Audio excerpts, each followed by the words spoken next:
Hi, my name is Senga Lindsay. I'm a landscape architect here in North Vancouver. Today we're going to show you an easy way to create edible containers to hold your vegetables using some funky colored pots, something that you can do with your kids in 3 easy steps. These buckets here I picked up for $1 a piece at the dollar store, and as you can see they come in a variety of colors, and I've chosen them for a reason. The main reason being is from a designer point of view, we can use things like peppers. These are baby bell pepper. We have red colored pepper, and this plant here will be yellow. So we're matching up the lime green bucket with red and yellow peppers. So it'll be quite a nice ornamental display, as well as something that you and your children can harvest all summer long.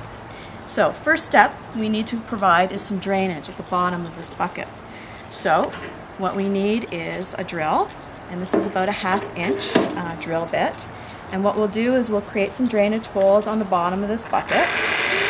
Very gently create a series of holes, and that will allow water to escape.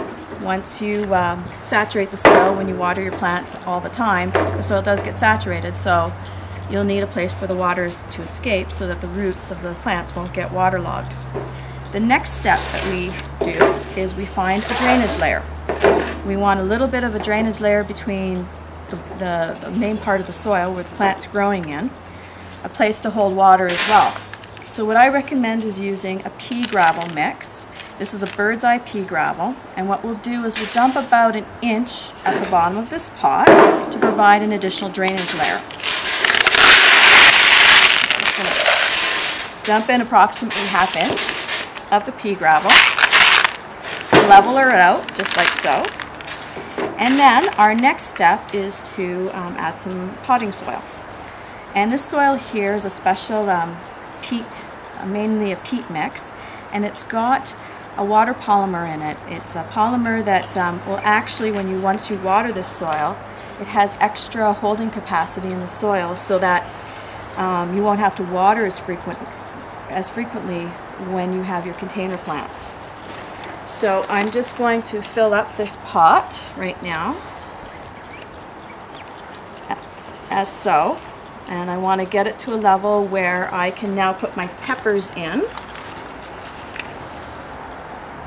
And here's our peppers. I've grown these previously inside, and as you can see, a little handy tip here is you don't necessarily have to have fancy pots in order to grow seeds. As you can see, this is just a regular, it's actually soy butter container that, again, we created drainage holes in the bottom, put soil on top, planted the seeds, and voila, about 6 weeks later we've got some perfect plants that we can add to our container here.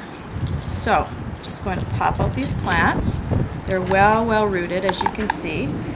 This one is the red pepper. So we're going to put him in the middle because we have 2 yellow peppered seedlings that we've made, and I'm just going to put them around the sides like so, so that from a color point of view we're going to have red, yellow peppers in a green container. Very funky, very colorful, almost like planting with crayons. Then what we'll do is we'll add the rest of the soil, and we want to be careful to not have the soil so that it goes too far above the existing soil level that the original pepper seedlings were at, because if we do that we could actually drown the roots. So we'll just add a little more soil. And of course we've got these little holes here too. We don't want the soil to run out the side here. And that's it.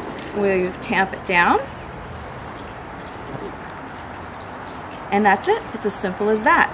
I'll water it in a couple minutes, soak it in real good. And now that we have our container all done, our final step, and I've already started, but just as a reminder, make sure you water in the planter well for its first go. You want to make sure it's super saturated and that the water is coming out the bottom. That way you'll have a nice moist planter, because these plants will be quite shocked when they first get put into their new home.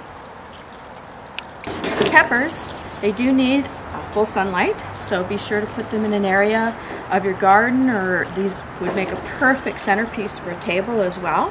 But make sure that your pepper plants receive at least 6 hours of sun, and that's the same for, say, for example, the yellow or tomatoes in general as well. So just to give you another design idea, I've just picked up some red buckets, and what I'll do here is this is a cherry tomato. It's a yellow cherry tomato plant with fruit, and that will go perfect with a red bucket. Cascade over the side. Beautiful accent pieces, like I said, for your table, something your kids will enjoy. Fun, easy, quick. And if you'd like any more tips, we have our website at Senga, www.sengadesigns.com, where you can also check out our blog and see what we're doing on our edible green roof with our bees, and also fun and continuing funky tips on how to create edibles and other fun things for your kids in your garden. Thanks for watching. See you next time.